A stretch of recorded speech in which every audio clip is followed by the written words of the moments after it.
Good morning, good afternoon, good evening, everyone. Thank you so much for joining me today as we continue our weekly discussions based on the book, The Integral Human Being. I like to spend just a few minutes before we start on the content proper because we are here discussing this book, which is part of the psychological collection, the psychological or psychology series is a 16 book series written by spiritual author Joanna de Angelis, and she did so in collaboration with Divaldo Pereira Franco. This book was translated from Portuguese into English, and it is my great pleasure to be here discussing it with you, some of the key concepts. Joanna de Angelis created this bridge, right, with this series of books, and it is a linkage between spiritism and depth psychology. And we love to be here to discuss some issues and even some tips that she offers just about every other chapter, some therapeutical advice on how we can look at some of our pain points, our areas that may be hurting us, for example, and how to address them. And quite frankly, if you consider how vulnerable we are, right, it is a moment from a humanity perspective as a whole, we just go through so much pain, so much suffering. And because of it, I feel that this book is a great gift because it discusses its root causes and, in many cases, solutions to some of our psychological issues. So, as we go through here, as you can see, this is chapter 12, and we are going to discuss ethical consciousness. Um, the book is divided, as I bring here to you, in 9 parts, and today's title, Ethical Consciousness, the topic is the second of a 3 chapter part. So next week we will conclude our third chapter, which puts us right at a third of the content. We have discuss things from anxiety, fear, loneliness into areas as if today, right? And last week we talked about self discovery, ethical consciousness, and we close next week with religion as a counterpoint to religiosity. And it goes down into very, very different types of topics, such as crisis, health, neurotic behaviors, mental illness, physical illness, so on and so forth. So I'm happy to be here with you to explore what Joanna de Angelis brings to us. And again, the underlying aspects are psychology, but from an expanded view to spirituality. And I see spirituality expanded from the viewpoint of psychology.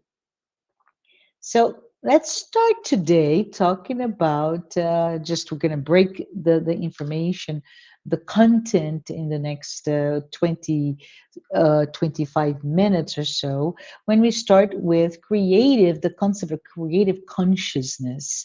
So Joanne in this chapter gives us what in my mind's eye, I say the good, the bad, and the ugly, right? And she does that about how we human beings, while we are the only ethical animals, very important, right? Because this is about ethical consciousness, right? So we're the only ethical animals in existence. We don't really have a good reputation for showing that we are that, right? The evidence of that ethical consciousness, it's very hard for you to see. And if you think in terms of consciousness first, right? Joanna DeAngelis, when she talks about consciousness, she says that the more conscious we are, and this is cool to think about, the more of that consciousness is expended in our who we are as a person, holistically speaking. And remember, the title of the book is The Integral Human Being. So from an integral integrity of who we are, the more conscious we are, the healthier this equipment, meaning the physical body, will be. What? Yes, consciousness, which is a characteristic of our thought processes, our mind, our concepts, and how we immerse ourselves in this environment, has a direct link into how we, physically speaking, are. So she says that.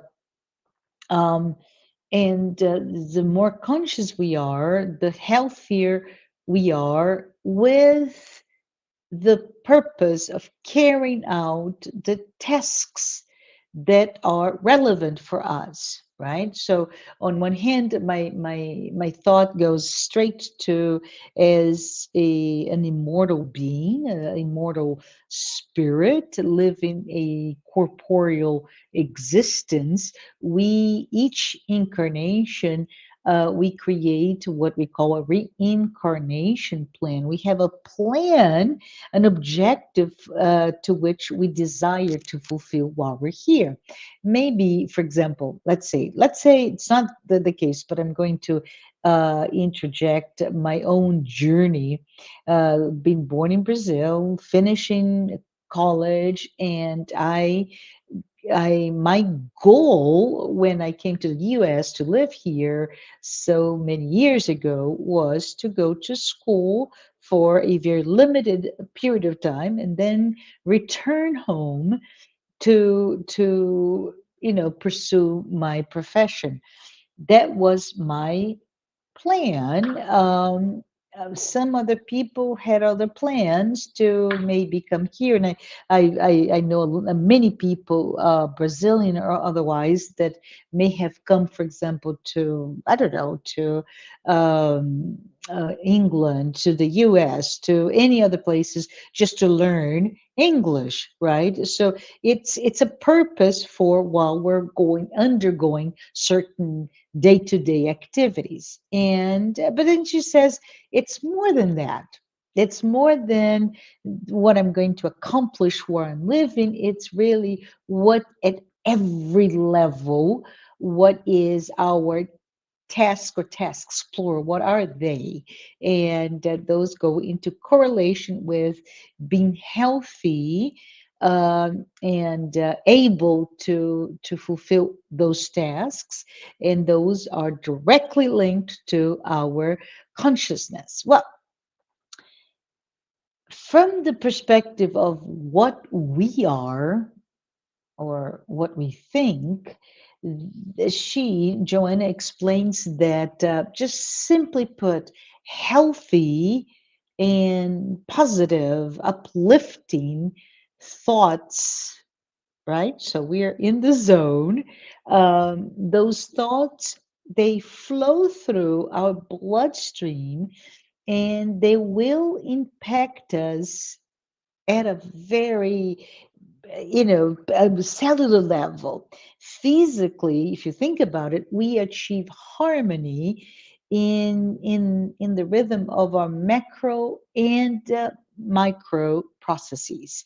So our consciousness, our thought processes, we have an objective, and when we are having our uplifting thoughts, then everything works quite well.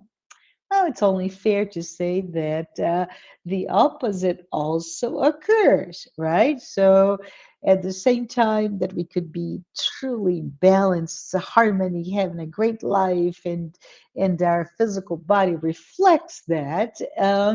The opposite would be that every time we have negative thoughts, those thoughts impact all the way to a bloodstream. They disrupt our sense of, say, equilibrium, balance, harmony. And the harmony is really in concert with the goals that we have with this life, this incarnation, this body.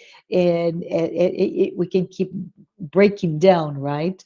At this organ, this tissue, this cell, they start the harmony is start to break down. So if you think about it of that impact, and Joanna specifically says, when our minds gets just embroiled in conflicts, resentments, or even some sort of, let's say, dissatisfaction, discontentment, and that sense of, not happy here, not happy with so and so, and that keeps evolving into the point of dislike. And yes, all the way to, I hate this person, I don't like this person, I don't like this, whatever context. And when they just keep staying at that, right? Those emotions keep feeding itself, and they last for a long time. And as we know, by the way, that this is what happens when we are in a path that is quite addictive, right? Be it discontent, dislike, be it speaking about somebody else, this just this sense of this notion of complain, complain, complain. It can get into a very addictive type of fixed ideation, right? We just keep staying in that same area. Hence, and I'm gonna quote my good friend who's always saying, if you look all the way back into the psychology series, last book, Joanna brings the book, which is amazing, by the way, the psychology of gratitude. So that's the opposite, right? When we live a life of gratitude, of contentment, of balance. But anyways, we're talking about unbalance here, and she says, Joanna, that um, that jolt that keeps coming of negative thoughts, and by negative we're just talking about, as we said, conflicting thoughts. It's just there's a sense of something is not in harmony, and as we keep maintaining them, they start to impact all of us as a whole, right? An integral human being as a whole, all the way at a cellular level, right? And Joanna speaks, her terminology is that those negative energies, they uncouple, uncouple at a cellular level their automatism. So if my let's pretend my lung is here to breathe in and breathe out and oxygenate our heart, etc., etc. It may be having some issues and coupled from those things that are pretty much automatic, and their purpose of pumping, and this is me bringing those examples, not Joanna, but if you start to think about it, the objectives to pump oxygen is uncoupled, right? Their purpose, which is to do that, to bring oxygen to your heart, that is then distributed to your through your bloodstream. They will degenerate. They will lead to tumors. They may even lead to not, a, let's say, cancer. And it's all about that continued load of negative energy. Whoa, this is crazy, Joanna, but it's also true. But this is the point, counterpoint. She goes back to remind us, all of us, please, please, please, please do not forget that we, all of us, human beings, are the only ethical animals in existence. And this is truly very important to be reminded, despite the fact that if we, just give a glance at our society, let's pretend if we were um, I don't know, anthropologist from 10,000 years from now, and we'll go back to the evidence that we left, right? All of the trash and all the things would say, not sure if this was a good society. But beyond that trashy, quote unquote, trashy society, if we look at our history, we see quite the opposite, right? And some of the things are percolating as we speak are, for example, some areas of conflicts that continue. But today, we're talking about today, October 15th, right, of 2023, we still continue for the second year in a row, going on its third year, the Russian-Ukraine war. Just remember that that war started with Russian invading Ukraine in February of 2022, just after the worst of winter, after escalations of that conflict that really started almost 10 years prior in 2014. And all I can think of is, oh my goodness, how much longer? We are about to get started in some pretty cold weather in that area of the world. Can we just stop it, please? Don't know how long that will continue, and we're becoming somehow disengaged from really caring, right? It just, there is no systemic solution to that war. So how do we even reconcile with those thoughts about that which is still going on? Well, another one is that just popped up in now this month, right? We're mid October, and we are, as a whole, we're dealing with the Israel war, right? And it's just the most recent outburst of violence, and it is one of many. If you think in terms of history of Israel, the list of wars stems all the way from the beginning of its country when it declared its own independence in 1948. And the Israel and Hamas is just another drop in that continuing list of violence there. This is just one example.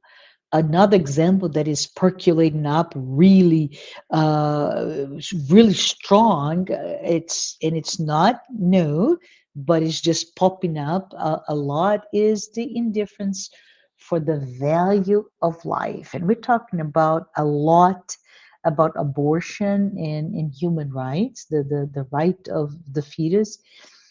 We're also discussing in many places the right or the lack of right, the human right, when you are condemned with death sentence.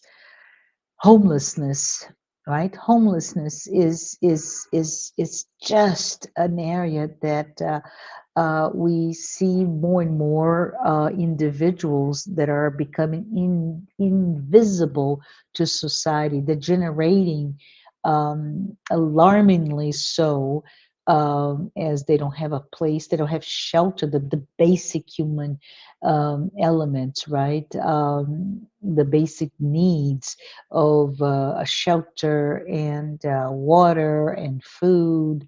And this is just the very basic. Child labor, oh, the list goes on and on.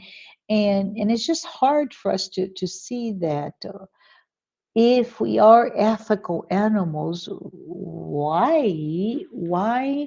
we as a society, do we behave in such a barbaric manner? And she says, oh, wait a minute, and that's the title of the slide, right? We remember, don't despair. So Joanna goes back the pendulum of the difficult to accept with the really positive, right? So she goes, "But, don't despair. I know we don't see a lot of evidence of how our society demonstrate that we are ethical, right? Ethical animals with an ethical consciousness.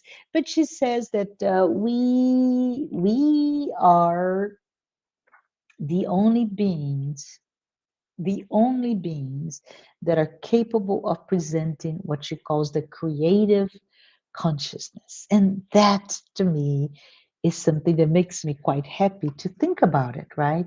And our minds, the same minds that can give you negative or positive thoughts that can lead to physical health or not, we are able, our brain is able to have concepts such as beauty, kindness, hope.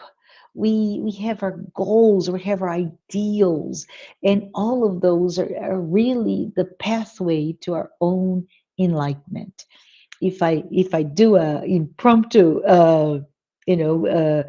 parenthesis here, we can think of all the discussions that are again percolating up about artificial intelligence. And yesterday, for example, I just kept listening on and on and on about technical capabilities of artificial intelligence, and of course the fear that we have, that we've had other fears when technology gave jumps into let's say productivity or speed that which we human beings do or attain to tasks.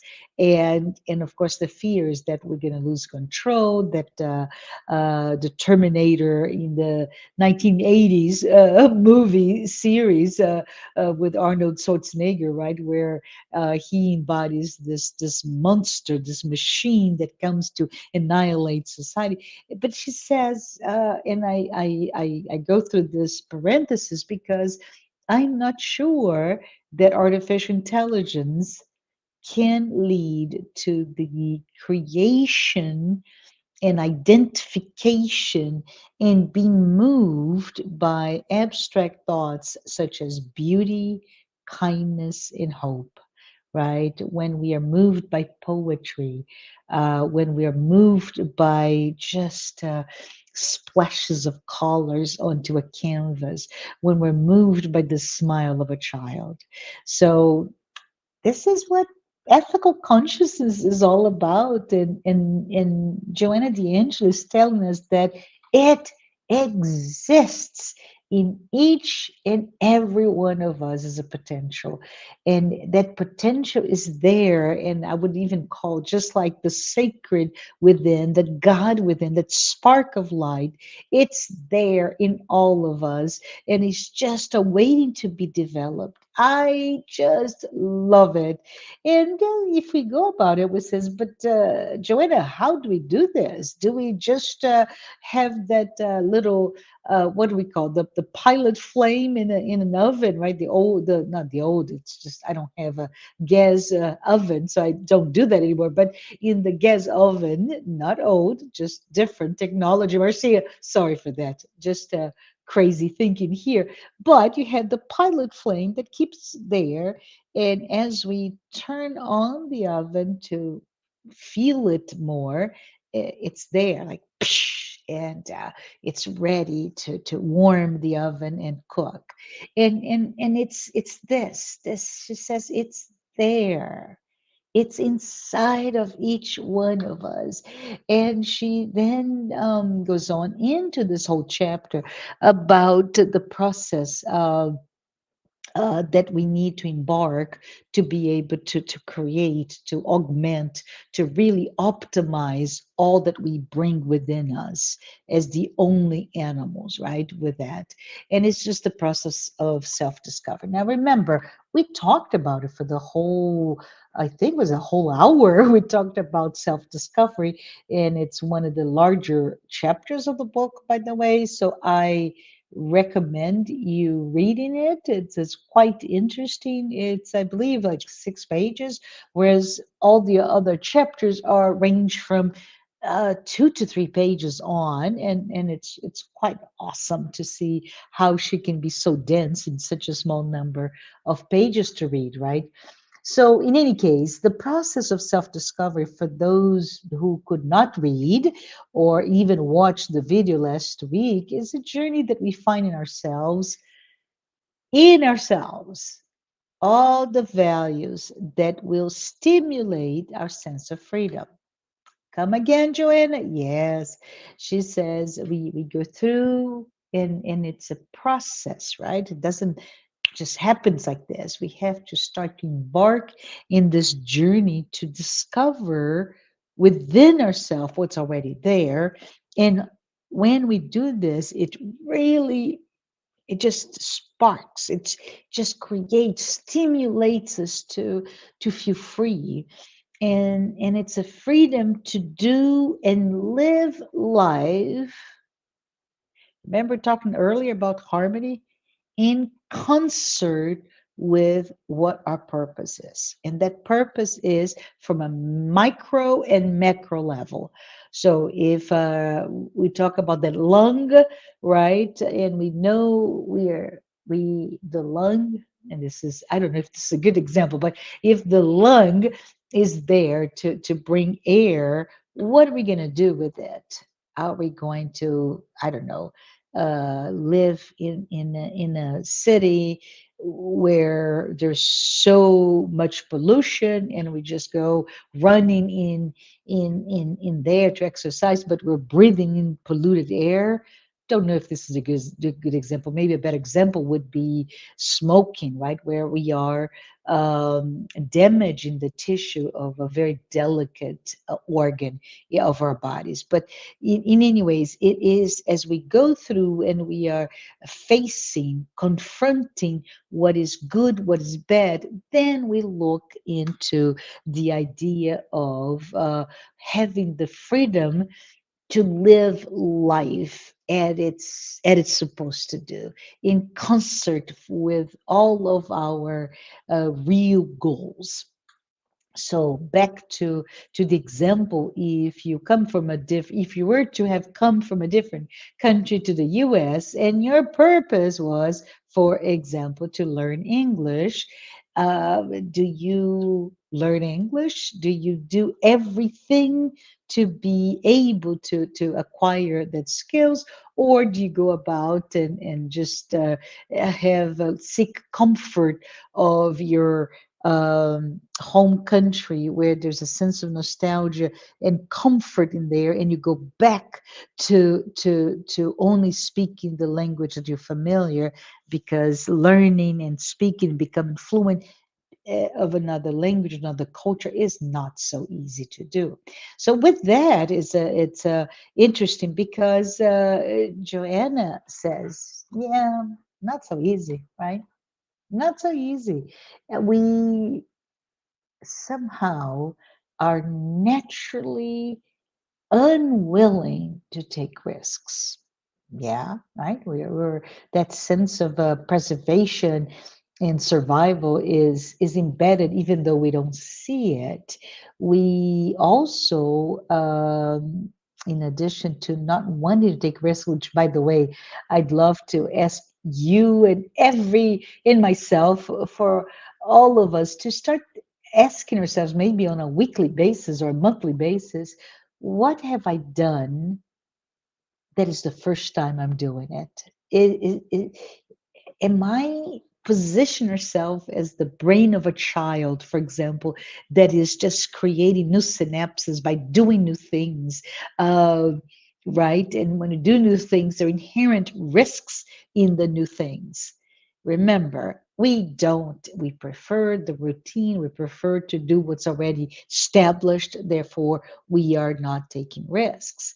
I am challenging myself and all of you to do the opposite. Let it expose ourselves. Let's learn. Let's read a new book, watch a new movie. I don't know. Go to a new place, meet someone new, do a new craft, explore the beauty that our brain or abstract thoughts is able.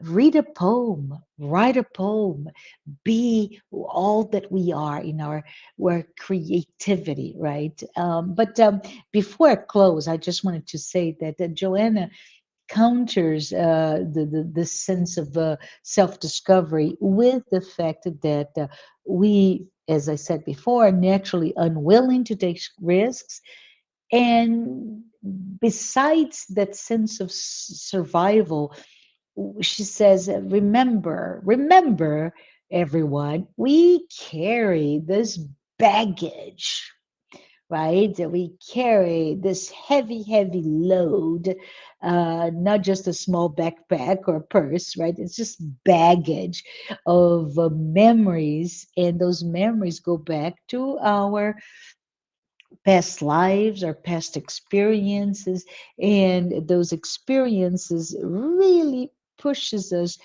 back to that more ancestral behaviors, right? So we're talking about I leave my home country to a new one to learn a new language. I was in this case talking about coming to the US to learn English, and right, but I don't like this food. I don't like the inability to speak the new language. I don't like the fact that the so-called new friends don't behave like my old friends. So we tend have a tendency to revert back to that what feels more ancestral, more welcoming, and this is from, in this case, an inability to immerse yourself in a new culture, just as an example.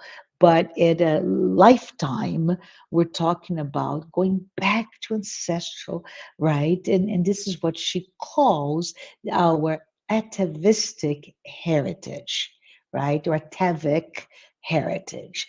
We could refer with the term maybe to our personal unconscious, right? So we have this baggage. And Freud, our dear Sigmund Freud, told us that personal unconscious simply means that it's everything that it consisted of, everything that is subliminal, forgotten, and or repressed in somebody else's life, someone's life. So when we think about it, let's pretend here now we started with conflicts, right? When we experience some sort of conflict, and that conflict is whatever that may be, right? It may be your daughter that ghosted you and is not talking to you for months now, even though you reach out to her daily. Hi, how you doing? Hi, how you doing? Calling, and she just does not answer. And there's this conflict that is so terrible that it makes difficult for you to start to understand what is good or bad, right or wrong, good and evil, benign or pernicious. And it's very interesting because I just gave you a silly example, but if you go back to, for example, the conflict between the Hamas and Israel, and this is a good example because it's so recent, so many people are talking, and there are in many different places, including the city that I live, where people are coming out and protesting, and those ancestral difficulties are popping up because it's all there, and it pops up with a vengeance, right? So dazed and confused by our pain points, and pretty much being controlled by the so-called childish, self-centered thinking and behaviors, we're not truly free. Does this make sense? When we go back to what we bring with us and unable, because of trauma, because of long-standing conflicts, you forget your lens to which you judge what's right and wrong is kind of now dimmed by so much going that's going on, that we are no longer free to grow, to be the best that we are. And she even says that immature mind believes, let's think about it, right? When all of this goes on, we revert to that childish mind. But the immature mind believes that the world is there for your own enjoyment. You know what I mean, right? We believe that everyone out there is there to serve my self centered, egoic purposes, right? So it's important to understand all that goes on because, as ethical beings by nature, and we will, one way or another, be put in a position that we are, despite our traumas, despite our desire to go back to what's comfort, despite the fact that many times we're still immature psychologically speaking, despite all of this, life will put in all of us in a position that one day we will examine our paths and we will proceed with our, let's say, attainment of our self consciousness.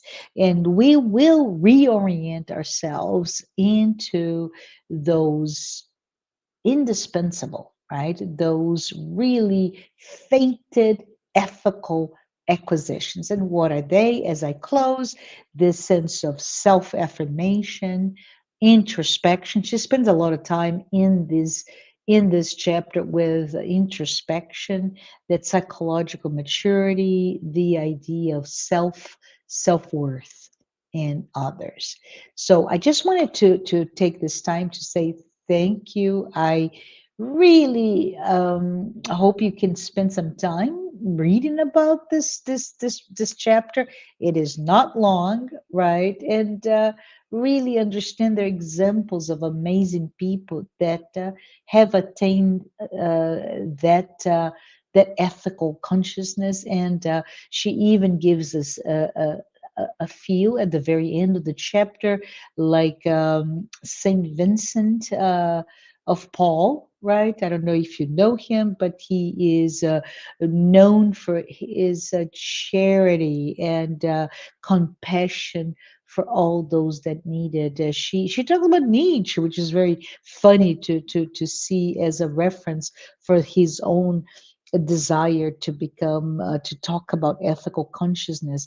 Allan Kardec, with the devotion that he created into the codification, as we call it, of spiritism. Albert Schweitzer, and even she brings Paul Cézanne, the post-impressionist painter, which I thought was, I need to learn more. I studied him, by the way, in school many lifetimes ago. It feels like, but it's funny.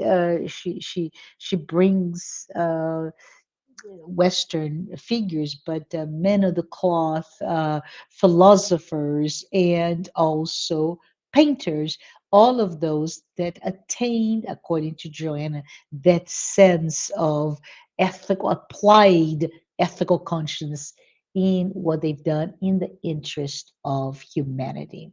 But as when we come to an end, I just want to say thank you for being here with me. I hope you join me next week when we talk about religion and religiosity. And that wraps up the third part of the book, The Pursuit of Reality. Thank you so very much for being with me today. Hope you have a wonderful time the rest of the weekend. Thanks.